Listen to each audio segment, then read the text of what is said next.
Awesome. Okay, so we are going to do our top 5, and we do this every episode, of 5 things that we compare. Basically, we pick a topic, we each pick our top 5 things inside of that topic, and see what we came up with. So Gal and I decided that we were going to do top 5 non-Derby things that you cannot live without in Derby. So what did you get for your first one? My first one is the love of my life, coffee. um, it's my little guilty pleasure. It's like a ritual that I get to do every day. I'm a huge espresso buff. And so it kind of like gets me centered and, like ready to focus. And Yeah. I don't really do it for the like caffeine part. I'm just like there for the how Portland do you sound right now? Like for the You're experience. so Portland for the You're so Portland. So do you like make a special kind of coffee before practice that you're like, ooh, I love this? Or is there a place you go? Or is it just in general you cannot live without coffee? Or both? It's I don't drink coffee before every practice, but generally before a game. Mm-hmm. I like to make myself a cappuccino at home. I My espresso machine is very near and dear to me. I like take it to tournaments, and yeah, we don't need to talk about it. It's fine. That's awesome. Awesome. So if you ever want to sabotage Gal, break into her hotel room and steal her cappuccino machine. And steal the cappuccino. and then you'll be murdered. So my first one was fishnet something. So I really like wearing something fishnet. I've had this like fishnet sports bra that I wore for many years because it reminds me of like when we first started roller derby, probably way before you started playing derby. Back when we used to wear fishnets, and it was just this goofy, silly, fun.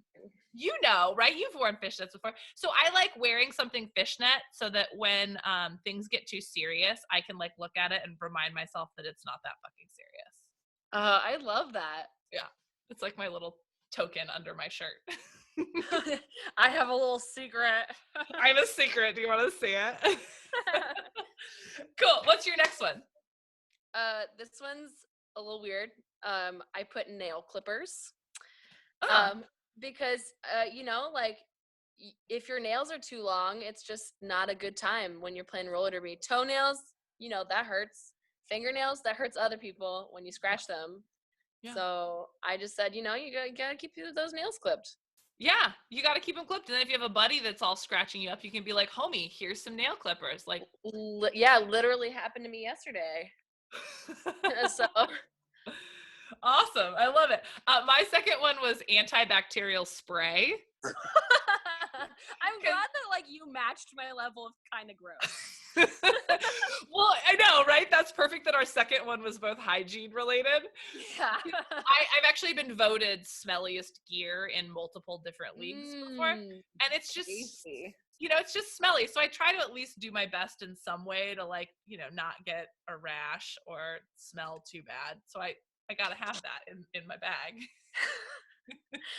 Ooh, okay. All right, what's your number 3? My number 3 was sunglasses/glasses.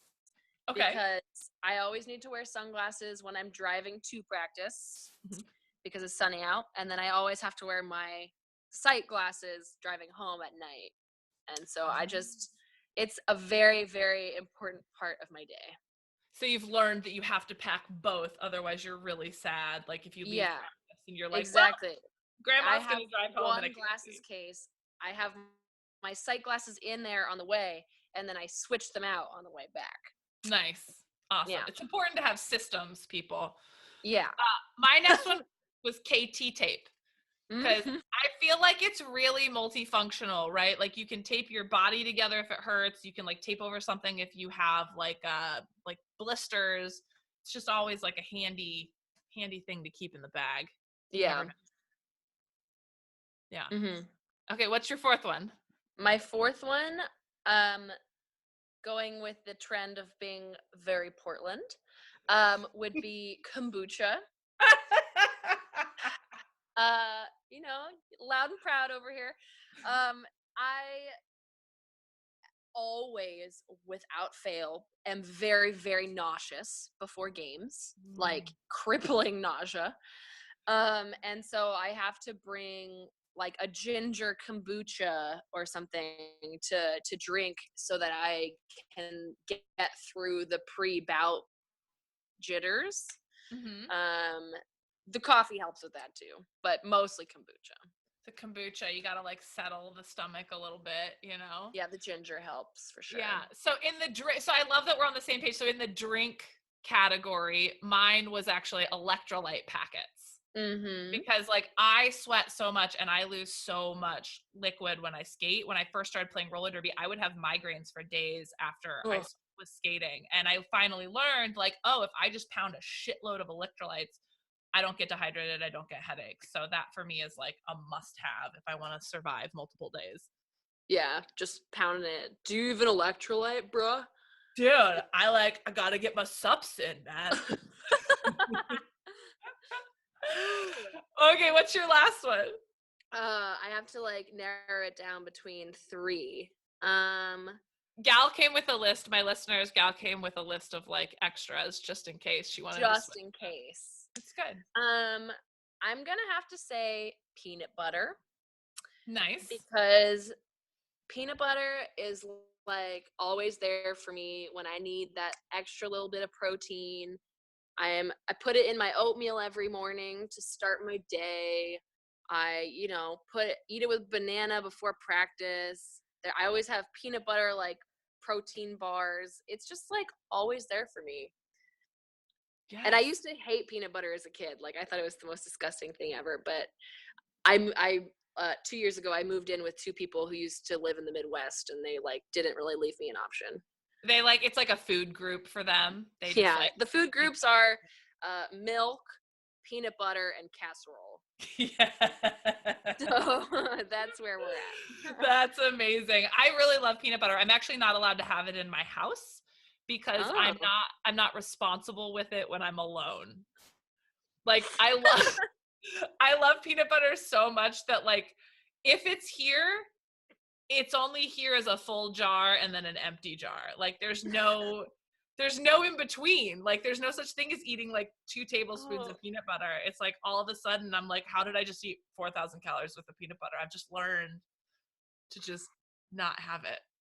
It's actually really funny because me and my roommates are so obsessed with peanut butter that we have a trophy case up on our shelf of empty peanut butter jars. And we have to like recycle them on like a quarter yearly basis because there's no more room on the shelf. Oh no. Do you like keep like, is it like bougie ones or is it like Jif? Well, they are the Jif. I'm obviously the bougie. Clearly. I like me some good peanut butter. Like, She's like got a cappuccino in one hand and like bougie peanut butter in the other that's been like organic. I have my like homebrew kombucha like on the ground over there. Like we don't need to talk about it. Yes. Do you brew your own kombucha? I like did for a really long time and then I like took a break because it's just like a lot of work. It is a lot of work. I had like 2 giant gallons underneath my sink and it's a lot to like keep it going. And that SCOBY, you just gotta like get that thing apart. Oh, she nasty. So my last one, I like that we're like same brain. My last one was just generic snacks. Snacks. You can't live without snacks. And actually, funny enough though, for like especially for tournaments, my favorite is peanut butter and honey on tortillas. So that's the only time I'm allowed to have peanut butter because I'm usually staying in a hotel room with other people that can keep me from eating all the peanut butter. Right. So I can be responsible with it for a weekend. But yeah, snacks are key, right? Like nutrient timing, you gotta have that shit. The snacks are like crazy. Like it's and like what you need and like it's you gotta have it. You gotta have it. Gotta have my snacks. Gotta have my snacks.